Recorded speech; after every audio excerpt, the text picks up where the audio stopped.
Hello everyone, welcome to Maneuver Podcast Session Talk with Topper Show. So today we have Ritesh Pandey from our Thane Center. He's a MCA aspirant and इस year इन्होंने MCA CET exams लिखा है and his score is 97.32 percentile. So in this podcast session, we will discuss with him about his preparation strategy. As you know, कि सारी चीजें discuss करेंगे with topper. सो क्या strategy थी, कैसे प्रिपरेशन किया, कब से स्टार्ट किया, which one was the difficult section, mock क्या था, जो भी है educational background and about his goal की फ्यूचर में क्या करना है, तो सारी चीजें इन डिटेल डिस्कस करेंगे। तो first of all welcome Ritesh in this podcast session. Thank you, sir. So just explain about your educational background.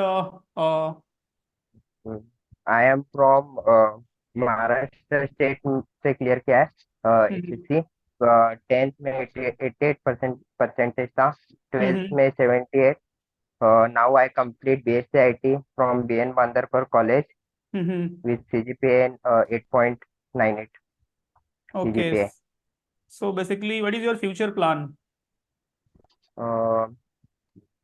In IT में हम्म। आईटी में वही बना career, you want to MCA make करके your career in IT sector. जैसे होता है ना कुछ आईटी लोगों का सेक्टर। कि डिजाइनिंग में जाना है, ऐप हाँ, डेवलपमेंट में जाना है, डेटाबेस में जाना है। फुल स्टैक डेवलपर के लिए सोचा था, और हम्म। डेवऑप्स के बारे में भी सोच रहा हूँ, DevOps engineer, as a DevOps engineer. चलो, great great, because this is the future. Full stack developer की काफी डिमांड भी है। Okay, so now come to the exam. So when you started the preparation for the MCA CET? मई 2023 मैंने batch join किया था, तभी हम्म। से स्टार्ट किया, जब से क्लासरूम थाने में स्टार्ट हुआ, क्लासरूम शिक्षा। ओके, तो इट मींस फर्स्ट बैच से आपने स्टार्ट किया था। हाँ, फर्स्ट बैच से स्टार्ट किया सो लास्ट ईयर से आप प्रिपरेशंस कर रहे हो, तो how was your experience in था। मैनुअल? क्या, very good experience. All faculty are helpful and teaching very well. Doubts रहता था तो बराबर बताते थे, एक्सप्लेन हम्म। करते थे कि किस टाइप के क्वेश्चन आते हैं, कैसे हम्म। प्रिपेयर करना है, कौन से टॉपिक्स को ज्यादा फोकस करो और कौन से को कम करो, कि हम्म। इससे स्कोर बढ़ेगा हमारा। हम्म। तो हम्म। एग्जाम पॉइंट ऑफ व्यू से ही प्रिपरेशन कर रहे थे हम लोग। तो कितना कंट्रीब्यूशन से आप फिर बेनिफिशियल रहा क्लासेस ज्वाइन करना? बिकॉज बहुत सारे स्टूडेंट सेल्फ स्टडी करते हैं और बहुत सारे स्टूडेंट्स क्लासेस ज्वाइन करते हैं, तो what is your suggestion? Classes join करके अपने को एक डायरेक्शन मिलता है, मतलब किस डायरेक्शन में स्टडी करना है, तो बहुत हेल्पफुल रहता है अपने एजुकेशन के लिए, कि अपने को डायरेक्शन, मतलब हम पढ़ाई करते हैं लेकिन किस डायरेक्शन से करें तो हम हम्म। लोग को अचीवमेंट हो। तो मैन्यूअर के लिए से मुझे डायरेक्शन मिला कि किस हिसाब से क्वेश्चंस को सॉल्व करना है, टैकल करना है। टाइम मैनेजमेंट हम्म। सीखा, मतलब फास्टली सॉल्व करना उस क्वेश्चंस को। शॉर्ट ट्रिक्स मालूम पड़े, वो घर पे करेंगे तो आज करेंगे, कल नहीं करेंगे तो हम्म। कंटिन्यूटी नहीं रहती है। और राइट। क्लासेस सेशन ज्वाइन करने से कंटिन्यूटी रहती है, और डाउट सेशन भी होते हैं और डाउट सॉल्व भी होते हैं। और एक क्वेश्चन को दो तीन मेथड से सॉल्व करने को हम लोग को समझता है। हम्म। तो बेसिकली एक डिसिप्लिन मेंटेन रहती है और एक डिसिप्लिन, शॉर्टकट हाँ, शॉर्टकट शॉर्टकट मेथड। हम्म। मिलता है हम लोग को। Okay, so now next thing is that कि there is a three four section in MCA CET हाँ। exam. सो मैथमेटिक्स है, रीजनिंग है, इंग्लिश है और कंप्यूटर सेक्शन है। सो जो एक फोबिया रहता है स्टूडेंट्स में मैथमेटिक्स को लेकर के कि काफ़ी हम्म, डिफिकल्ट है, तो how was your experience and during the preparation जो आपने स्टडी किया एग्जाम में जो आया, जो इसमें दो पार्ट होते हैं, एक हम्म। एडवांस मैथ और एक नॉर्मल मैथमेटिक्स, तो इसको थोड़ा डिटेल्स में आप बताओ कि कितना डिफिकल्ट लेवल तक स्टडी करना होता है, कैसा एग्जाम्स में आया था और किस वे में आपने प्रिपरेशन किया? जब मैंने स्टार्ट किया था तभी मैनुअल में फर्स्टली अल्जेब्रिक चालू अल्जेब्रिक मैथमेटिक्स चालू हुआ था, नॉर्मल हम्म। Basic mathematics. तो मैंने भी स्टार्टिंग में वही से स्टार्ट किया था, परसेंटेज हो गया, हम्म। प्रॉफिट लॉस का टॉपिक्स हो गया, यहीं से शुरुआत किया था। और हम्म। ये इतना डिफिकल्ट नहीं है कि आप रेगुलर बेसिस पे करेंगे, जो मेथड्स बताते हैं वो क्वेश्चन टाइप सॉल्व करेंगे तो it was easy, not difficult that much. लेकिन एडवांस मैथ्स का टॉपिक कुछ डिफिकल्ट रहता है। उसके लिए आपका 11th 12th का बेस क्लियर रहना चाहिए, मतलब इंटीग्रेशन हो गया, डेरिवेशन हो गया। आप हम्म। एक दिन में करना जाएंगे तो इट्स डिफिकल्ट, मोस्टली डिफिकल्ट। और हम्म सम सॉल्व करने का है आपको तो बेसिक क्लियर मांगता है। हम्म आपका बेसिक क्लियर नहीं है मैथ्स का तो आपको डिफिकल्ट होने वाला है वो, किसी भी तरह से करो। तो तो एज आई स्टार्टेड, मैंने 11th 12th का बेसिक अच्छे से क्लियर किया था। हम्म। 11th 12th का बेसिक अच्छे से क्लियर किया था और बेसिक मैथमेटिक्स भी किए थे, तो मुझे इतना डिफिकल्टी नहीं लगा कि मैथ्स को प्रिपरेशन करते समय। और रीजनिंग में भी क्लास में जैसे स्टार्ट किया था वैसे मैंने स्टार्ट किया था। तो हम्म रेगुलर बेसिस पे मेरा टॉपिक कवर हो रहे थे और क्वेश्चन प्रैक्टिस में रेगुलर कर रहा था। और हम्म। थोड़ा इंग्लिश का प्रिपरेशन इतना नहीं किया था मैंने। वो क्लास में से बताया था वर्ड पावर मेड इजी करने का, तो इंग्लिश के उसके लिए। वीडियोस मैंने देखे थे इंग्लिश के लिए। ज़्यादा प्रिपरेशन नहीं किया था। और हम्म कंप्यूटर सेशन मैंने लेट दिसंबर जनवरी से स्टार्ट किया था, आपका जब से सेशन चालू हुआ कंप्यूटर हम्म का तभी से स्टार्ट किया। तो मुझे लगता है कि एडवांस मैथ्स का टॉपिक ज्यादा आए थे, एडवांस मैथ्स पर से क्वेश्चन ज्यादा आए थे, हम्म तो हम लोग को थोड़ा डिफिकल्ट लगा मैथ्स का सेशन। एक्चुअली मतलब मैं उसी मैंने क्वेश्चन स्टार्ट पे आ रहा किया। हूँ कि जो पूरा मैथमेटिक्स का सेक्शन था उसमें एडवांस मैथ का लगभग लगभग कितने क्वेश्चन थे? 15 क्वेश्चन तो थे मुझे जब तक। मतलब मतलब वो कोलैब 2 3 टॉपिक्स का मिक्स करके एक क्वेश्चन बना था, कुछ ऐसे क्वेश्चन थे। हम्म। एज आई स्टार्टेड, पहले पहले normal mathematics algebraic calculation based question थे, तो मैंने स्टार्ट किया तो 5 6 क्वेश्चन आ गए, लेकिन फिर मेंसुरेशन का क्वेश्चन था। बाद में डिफरेंशियल इक्वेशन, तो उसमें हम्म इंटीग्रेट करके वो आपको करना था, दो कांस्टेंट था तो उसको 2 बार इंटीग्रेट करके वो कांस्टेंट हटा के सॉल्यूशन निकालने का था। तो अब वो उधर क्या हुआ कि प्रेशर रहता है, टाइम मैनेजमेंट करना हम्म। पड़ता है एग्जाम में। तो उधर अड़क गया मैं भी कि इंटीग्रेशन करते समय तो सिली मिस्टेक हो गया, तो उधर मार्क्स गया। मैंने कैलकुलेट किया तो एज ए एक्सपेक्टेड मैथ्स में बहुत कम स्कोर बना मेरा। उस दिन काफी। मेरा मैथ्स गया ही नहीं, मतलब जैसा चाह रहा था वैसा गया ही नहीं, नहीं तो डेफिनेटली स्कोर बहुत अच्छा आता था और 160 तक स्कोर जाता था। तो 160 plus basically score. Because of silly mistake हुआ आपसे, तो स्टूडेंट हाँ जो भी इस क्योंकि को देख रहे हो तो they try to save your time and previously जितना हो सके टाइम मैनेजमेंट पे केयर करो ड्यूरिंग द मॉक प्रिपरेशन, जिससे कि सिली मैंने भी मिस्टेक ना हो। मैनुअल में मुझे बोला था कि मॉक लिखना शुरू करो, तो मैंने भी पहले से ही लिखा था। तो टाइम हम्म मैनेजमेंट मेरा हो गया था, एक्चुअल एग्जाम में मेरे पास 15 मिनट और बचे थे एक बार पेपर देखने के बाद। लेकिन मैं मैथ्स में स्टक हो गया था वो, इसमें मेंसुरेशन के टॉपिक्स में, उसमें स्टक हो गया था क्योंकि मैंने वो पहले से मेंसुरेशन वगैरह वो जो हार्ड टॉपिक से वो स्टार्ट नहीं किए थे, तो ठीक बाद है। में स्टार्ट किए, नाउ फिर ज्यादा हुआ नहीं। तो टाइम मैनेजमेंट की बेसिकली हम डिस्कस कर रहे थे, तो time management it means mock, कितने मॉक आपने अटेम्प्ट किए before appear the actual exams, और उसमें क्या सीक्वेंसिंग था कि कौन से सेक्शन को पहले अटेम्प्ट करते थे और उसके बिहाइंड क्या लॉजिक टॉप थी? 10 मॉक टेस्ट थे, मैंने 10 के 10 अटेम्प्ट किए थे हम्म। और टॉपिक वाइज टेस्ट भी दिया था। ओके। तो एज आई स्टार्टेड, मैंने मैथ्स पहले सॉल्व करता था, फिर हम्म रीजनिंग किया था। तो मुझे बाद में लगा कि मेरा मैथ्स में टाइम ज्यादा खींच रहा है हम्म और क्वेश्चन उतने हो नहीं रहे क्योंकि डिफिकल्ट थे मॉक में भी मैथ्स का पार्ट। तो बाद में मुझे लगा कि नहीं, मैथ्स मेरा स्कोर तभी बन रहा था, 100 के अंदर बन रहा था। पर हम्म। बाद में मैंने रीजनिंग स्टार्ट किया पहले सॉल्व करना, और इंग्लिश, कंप्यूटर, फिर मैथ्स, मैथ्स को लास्ट में लिया। तो ओके। अराउंड स्कोर 100 के ऊपर हो रहा था मेरा बाद में, 1 2 3 मॉक, थर्ड मॉक के ऊपर हो रहा था मेरा 100 के ऊपर स्कोर, तो बेसिकली थर्ड मॉक पे। स्ट्रैटेजी चेंज करने का बेनिफिट हुआ। हाँ, सो ये क्लासरूम में भी सेव करने में रहता। बहुत इंपॉर्टेंट है कि because up to before appear the actual exams it's important कि जस्ट अपीयर द एटलीस्ट 10 या फिर 20 पॉसिबल हो तो मॉक टेस्ट अपीयर कर लेना चाहिए, because during this preparations you can evaluate, you can manage your time, you can try and check कि कौन से सेक्शन को किस तरह से अपीयर करना आपके लिए बेनिफिशियल होता है। तो जो भी लोग इस पॉडकास्ट को देख रहे हैं तो उनके लिए काफी हेल्पफुल इंफॉर्मेशन है कि during the mock test you can make the strategy कि कौन से सेक्शन को अपीयर करना है, कितना टाइम देना है। Okay, so now the next question कि एज यू सेड कि you started the preparation for this exams last में, so what is the ideal time एक अच्छा स्कोर करने के लिए क्या होना चाहिए as per you? Ideal time, score 140 plus ही चाहिए आपको, जो नहीं नहीं अचीव नहीं, करना है आइडियल ऐसा कुछ। आइडियल टाइम इट मीन्स कि कभी से स्टार्ट करना चाहिए इसके लिए प्रिपरेशन, एमसीए के एमसीए के लिए।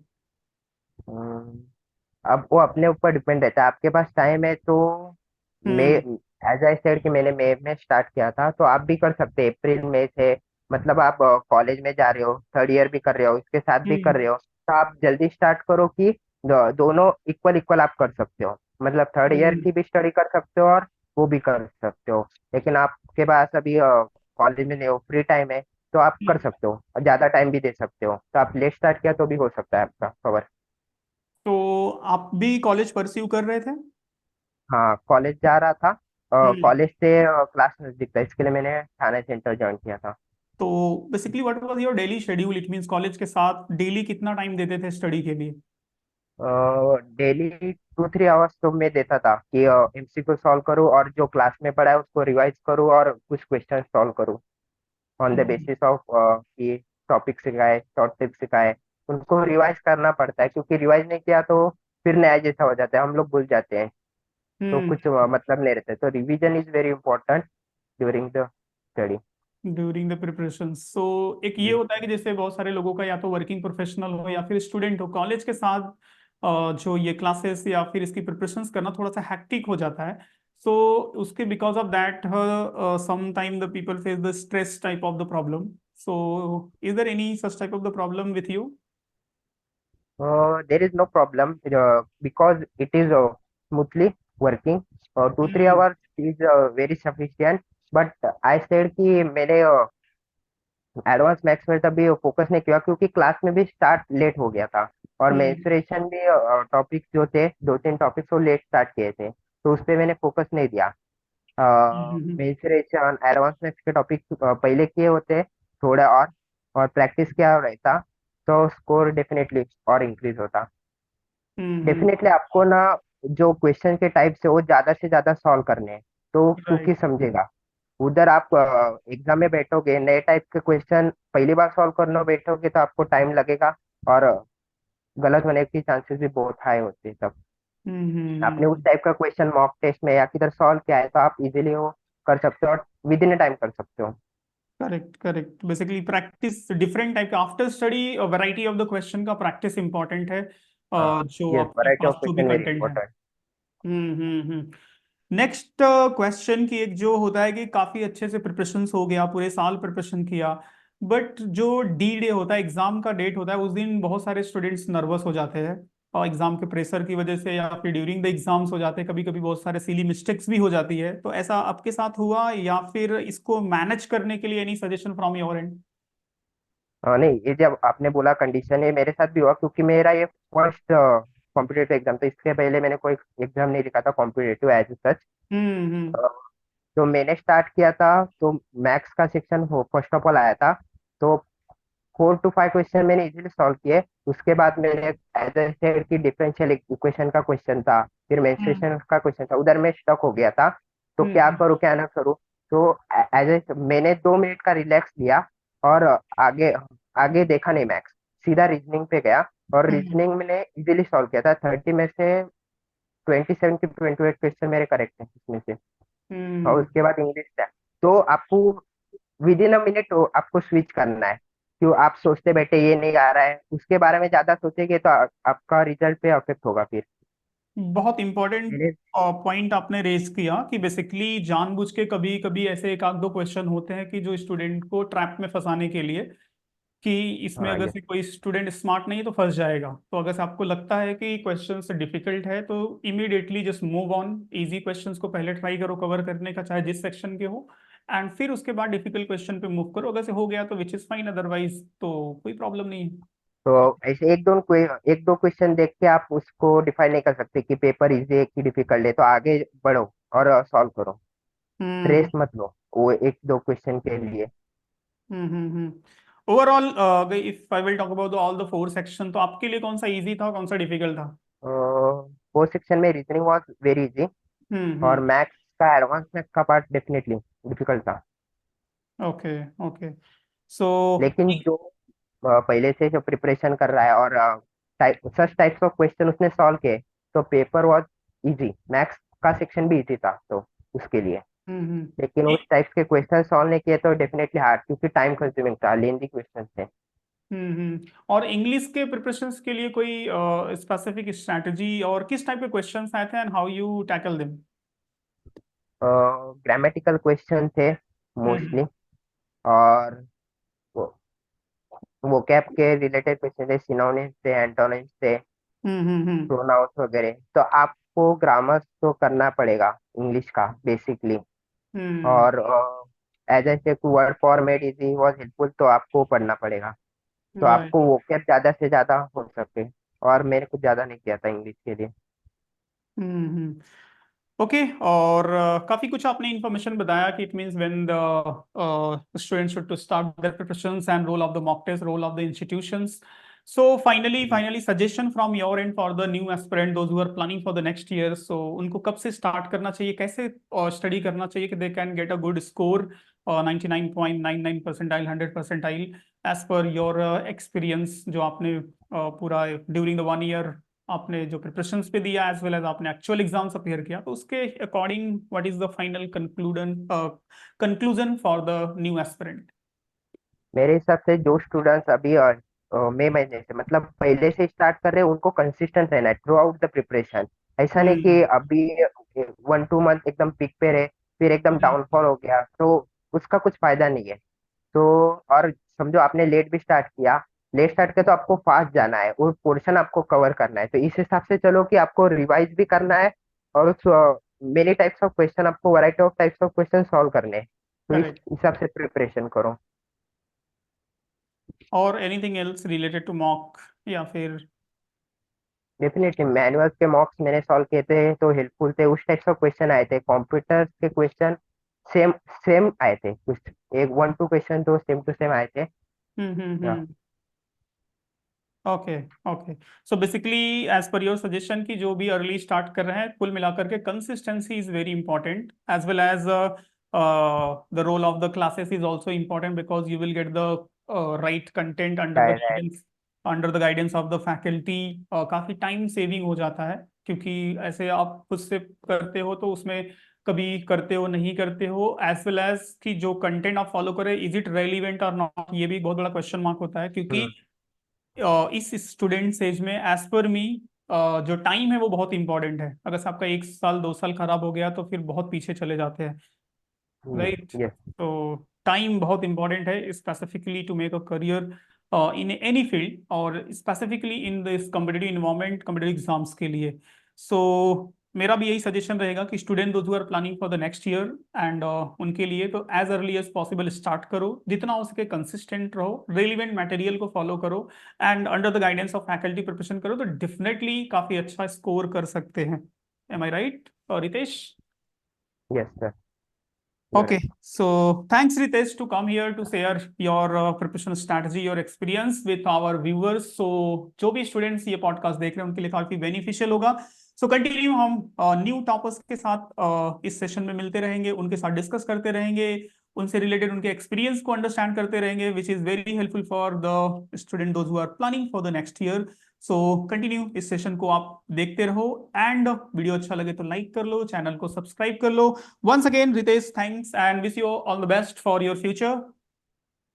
Yes sir, thank you.